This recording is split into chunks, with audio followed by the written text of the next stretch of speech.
is happening, BC Spirits? BC Spirits Spirit Day number 259. I got another one from Douglas today, the Fire in the Sky. So we did Smoke on the Water.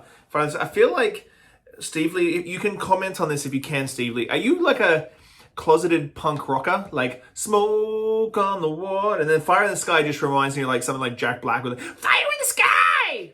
I just feel like it's a very Jack Black sort of name. But you can get back to me on that one. The Fire in the Sky is a cask strength, 65.4% alcohol, aged in 100% ex-bourbon barrels, then finished in Canadian port-style wine barrels. Now, we do make a lot of fortified port-style wines in BC. We can't call them port, obviously.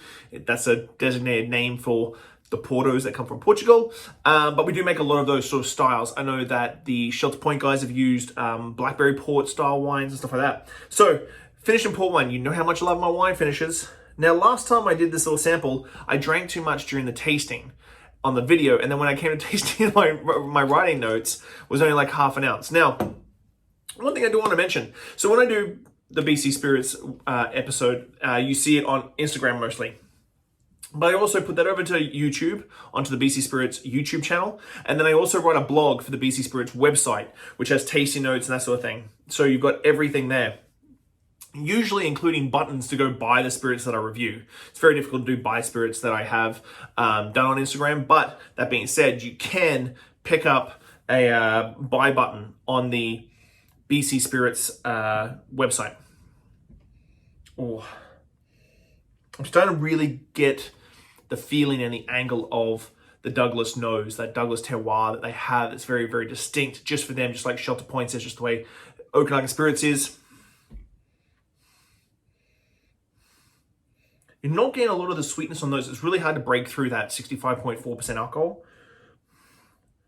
You're not getting any of that port sweetness that I'm feeling is going to come. Like the Smoke on the Water, you didn't get a lot of smoke on the nose. It was straight on the palate.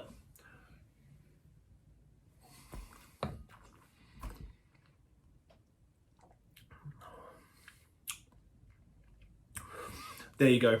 Whew. Port's right there.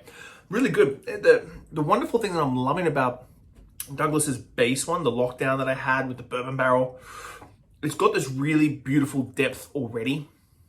And the barrel finishing doesn't take away from that. Man, it's hitting me right down here. Doesn't take away from that. And then you've got this beautiful vanilla, like complex American oak backbone. And then everything that gets finished is this beautiful addition. And it doesn't cloud the other one. It just adds more flavor, more complexity. This gives you really big, like almost top of the mouth roundness and that slight sweetness. Now, being Canadian port style, you would expect it to be like sweet. I'd be curious to add about a little bit of splash of water into this just to take the edge off a little bit. And I don't usually do that for most of my whiskeys. I like to try and do it the way it comes out of the bottle, just so that I can be clear on it. The port's a really nice finish. That beautiful stewed berries, little hints of vanilla, but it's a really nice, well-balanced dry with the alcohol content and then the sweetness of the port. This is Fire in the Sky from Douglas. I'll put the link on the website so you can go buy a bottle. They still have some available, I believe. Thanks as always for the support, guys. I'll see you tomorrow. Bye.